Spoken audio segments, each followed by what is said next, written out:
ನೋಡ್ತಾ ಇದ್ದೀರಾ ಜನಸೇವಾ ಕನ್ನಡ ಟಿವಿ ನ್ಯೂಸ್. ಇಂದಿನ ಮುಖ್ಯಾಂಶಗಳಿಗೆ ಸ್ವಾಗತ.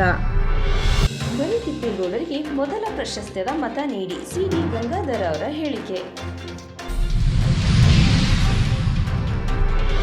ಶ್ರೀರಂಗಪಟ್ಟಣ ಸಾರ್ವಜನಿಕರ ಆಸ್ಪತ್ರೆಗೆ ಮಹಿಳಾ ಆಯೋಗದ ಅಧ್ಯಕ್ಷರ ಭೇಟಿ. ಚಂದ್ರಶೇಖರನ್ ಆತ್ಮಹತ್ಯೆ, ಸಚಿವ ಬಿ ನಾಗೇಂದ್ರ ಅವರ ತಲೆದಂಡ ನಿಶ್ಚಿತ.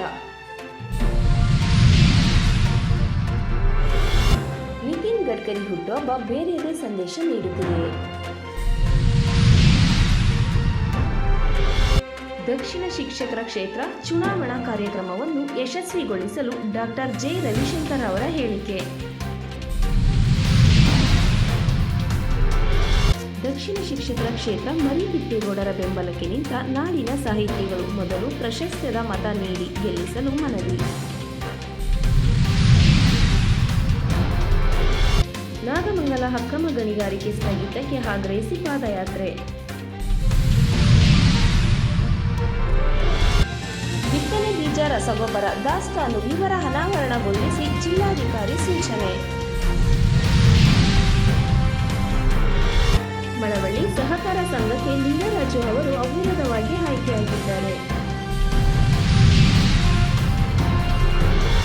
ಬಿತ್ತನೆ ಬೀಜ ದರ ಹೆಚ್ಚಳ ಕೃಷಿ ಸಚಿವರಾದ ಚೆಲುವರಾಯಸ್ವಾಮಿರವರ ಸ್ಪಷ್ಟನೆ.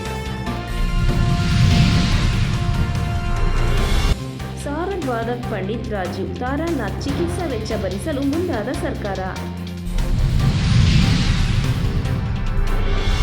ಹೋರಾಡಬೇಕಾಗಿರುವುದು ಬದುಕಲೇ ಹೊರತು ಸಾಯಲು ಅಲ್ಲ.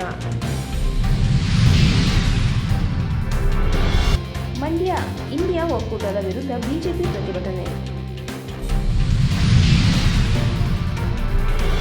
ಜರ್ಮನಿಯಿಂದ ಬೆಂಗಳೂರಿಗೆ ವಿಮಾನ ಟಿಕೆಟ್ ಕಾಯ್ದಿರಿಸಿದ ಪ್ರಜ್ವಲ್ ರೇವಣ್ಣರವರು. ಮಂಡ್ಯ ಜೂನ್ 2ರಂದು ಎಚ್ ಹೊನ್ನಪ್ಪರವರ ಕ್ರೀಡಾ ಪ್ರಶಸ್ತಿ ಪ್ರದಾನ ಕೃತಿ ಬಿಡುಗಡೆ. ದಕ್ಷಿಣ ಶಿಕ್ಷಕರ ಕ್ಷೇತ್ರ ವಿವೇಕಾನಂದರವರನ್ನು ಬೆಂಬಲಿಸಲು ಜೆಡಿಎಸ್ ನಾಯಕರ ಮನವಿ. ಬರ ಪರಿಹಾರಕ್ಕೆ ಕಬ್ಬು, ತೆಂಗು ಬೆಳೆಗಳನ್ನು ಸೇರಿಸಲು ಪ್ರಸ್ತಾವನೆ ಡಾಕ್ಟರ್ ಕುಮಾರ್ ಅವರ ಹೇಳಿಕೆ.